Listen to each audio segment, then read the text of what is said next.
في أوراق لما تقع في إيدك ما ينفعش تقراها، لازم تحرقها فورا وتغسل إيدك بعدها بالمية والملح.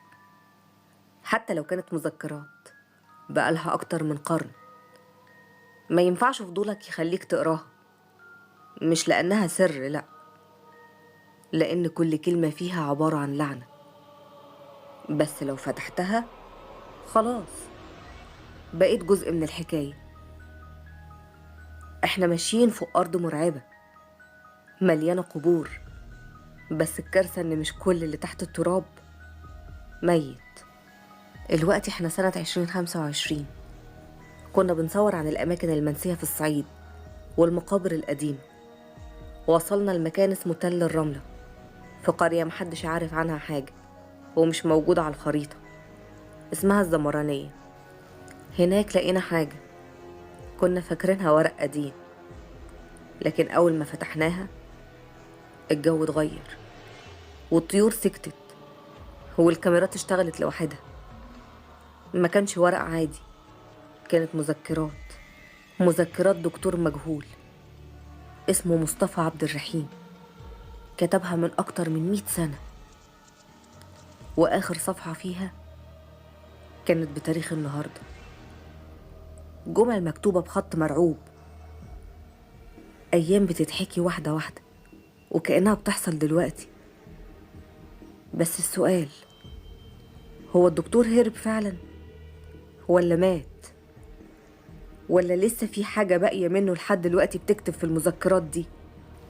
يا ترى احنا لقيناها صدفة ولا القدر هو اللي حطها قدامنا؟ أو بمعنى أصح، القدر اللي خلانا نروح المكان ده علشان نلاقيها. لأن اللي هتسمعه دلوقتي مش مجرد حكاية خرافية ولا فيلم رعب، دي مذكرات دكتور، آخر دكتور دخل الزمرانية، اسمه دكتور مصطفى عبد الرحيم. ودي كانت آخر حاجة كتبها قبل ما يختفي. اسمعها بس خد بالك، لو حسيت بنفس جنب ودنك أو صوت همس جنبك ما تبصش، لأن اللي جوه الورق ممكن يخرج لك منه. خليك معايا، لأن اللي هتسمعه في السطور الجاية مش مجرد قصة مرعبة، دي لعنة واعتراف، شهادة من واحد رجع من آخر نقطة بين الحياة والموت. ودي كانت القصة الكاملة. ركز بقى في كل كلمة، لأن الحكاية دي ما ابتدتش من القرن اللي فات بتاريخ المذكرات، لأ، دي بدأت من أسبوعين بس. استعد علشان اللي جاي مش كل الناس بيقدروا يخرجوا منه. الحكاية بدأت لما كنا بنصور حلقة وثائقية عن المقابر القديمة اللي حوالين أطراف محافظة سوهاج، منطقة نائية اسمها كوم الزمرانية، محدش يعرف عنها حاجة تقريبا.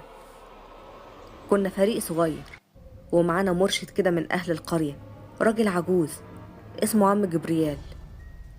كان دايما ساكت، بس عينيه كانت شايفة أكتر من اللي بيقولوا بكتير. واحنا بنعدي جنب تل رملي ضخم قال جملة غريبة قوي: هنا كانوا بيحطوا البيوت جنب الميتين، والدكاترة كانت بتكشف على عفاريت. افتكرناها نكتة، بس لما بدأنا نحفر علشان نركب الكاميرا الحرارية لقينا أوضة صغيرة تحت الأرض، ولقينا بابها متكسر من جوه كأن حد حاول يهرب أو يخرج منها.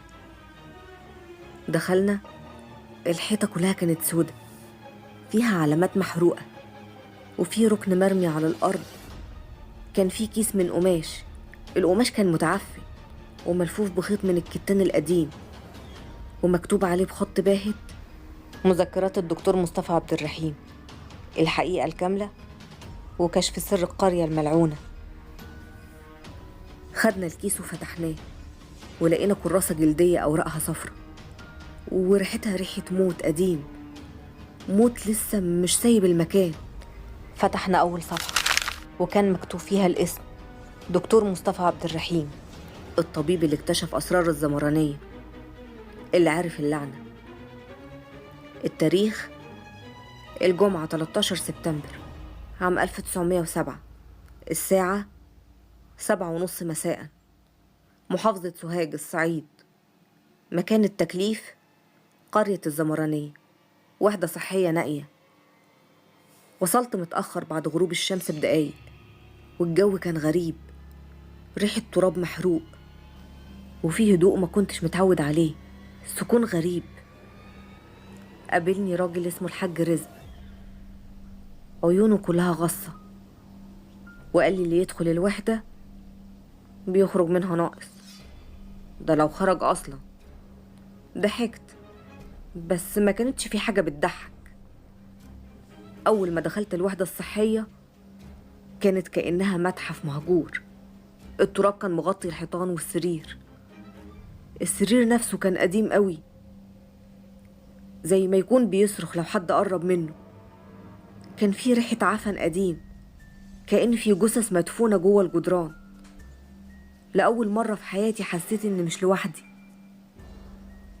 قلبي كان مقبوض، بس النوم غلبني لأني كنت تعبان من السفر. السبت 14 سبتمبر 1907، أول يوم رسمي ليا. مفيش حد جالي من أهل القرية، لكن بالليل سمعت صوت خربشة على باب الوحدة. طلعت بشويش، لقيت ورقة محشورة تحت الباب مكتوب عليها بخط متكسر: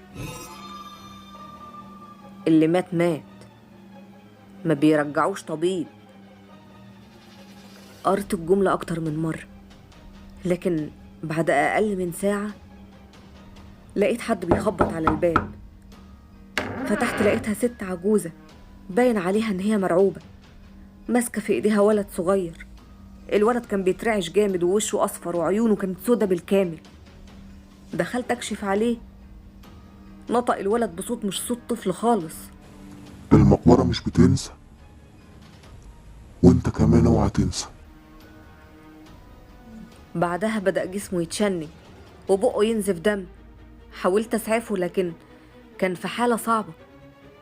الغريب إن هو بعدها بدقيقة واحدة فاق. النزيف وقف، جسمه رجع طبيعي، وصوته كمان رجع طبيعي. بعد ما روح مع والدته دماغي كانت هتقف من كتر التفكير. أول مرة أشوف حالة زي دي.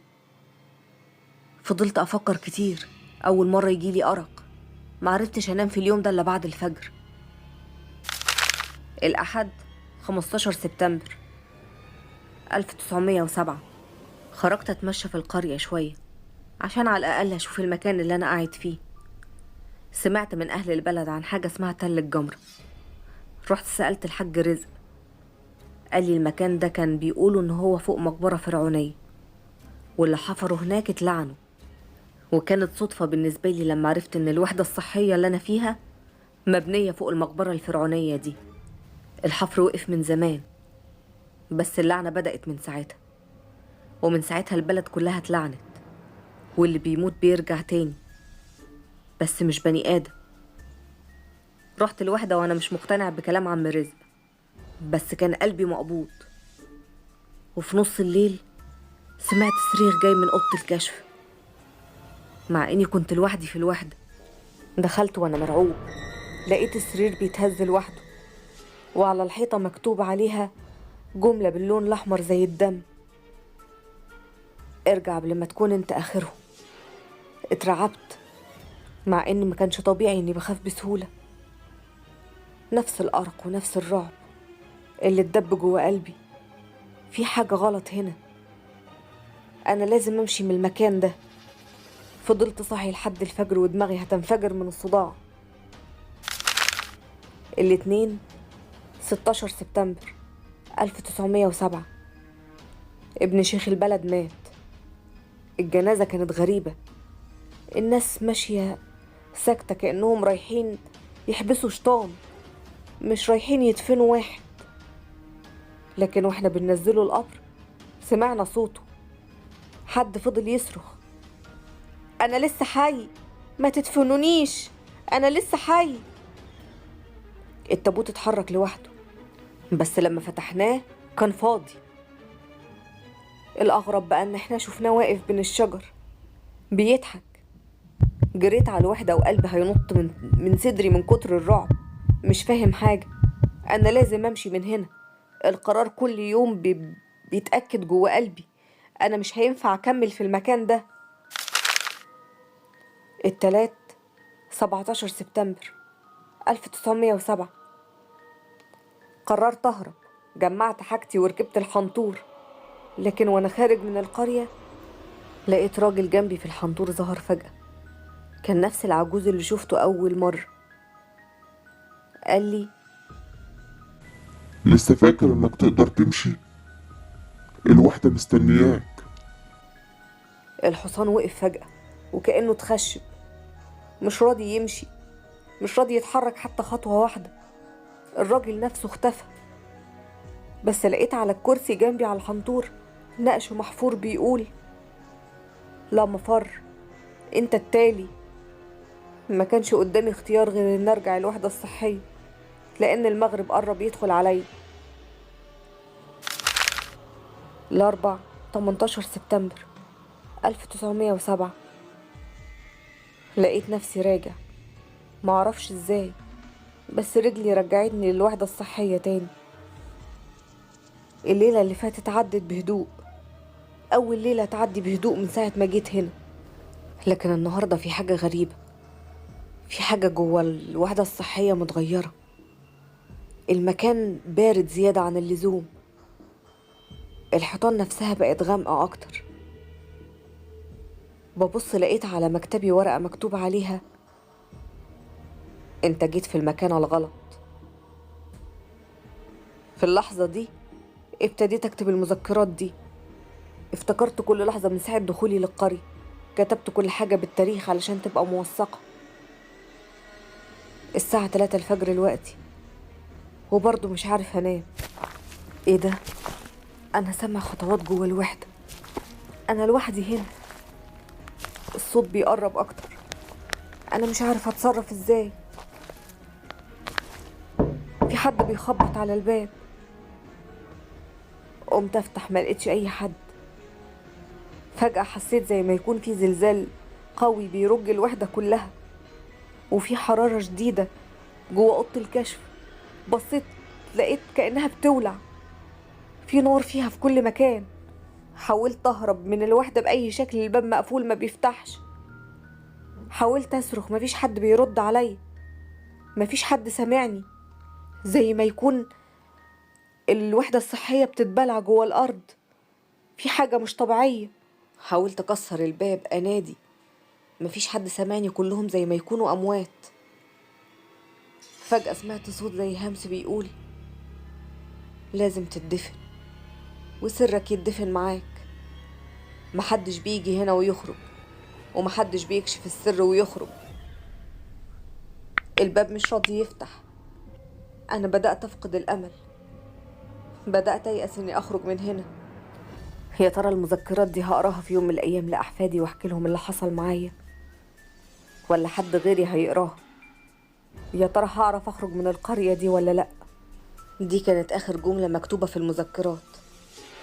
بعد ما خلصنا قراية المذكرات وخلصنا تصوير الحلقة، فريق المونتاج شاف لقطات إن في حاجات غريبة بدأت تحصل معانا.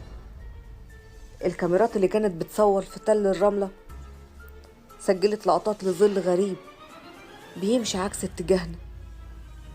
المايك لقط همسات مش مفهومة، بس كان في جملة واحدة بتتكرر: ممنوع حد يجي هنا. وقبل ما نمشي للمحطة حصلت حاجة غريبة محدش قدر يفسرها. المرشد اللي كان معانا أول ما جينا، عم جبريال، اختفى وساب شنطة مفتوحة جواها ورقة مكتوب فيها: ما تنسوش تقفلوا الباب اللي اتفتح، المرة دي مش هيتقفل لوحده، محدش بيجي هنا ويكشف السر ويخرج تاني.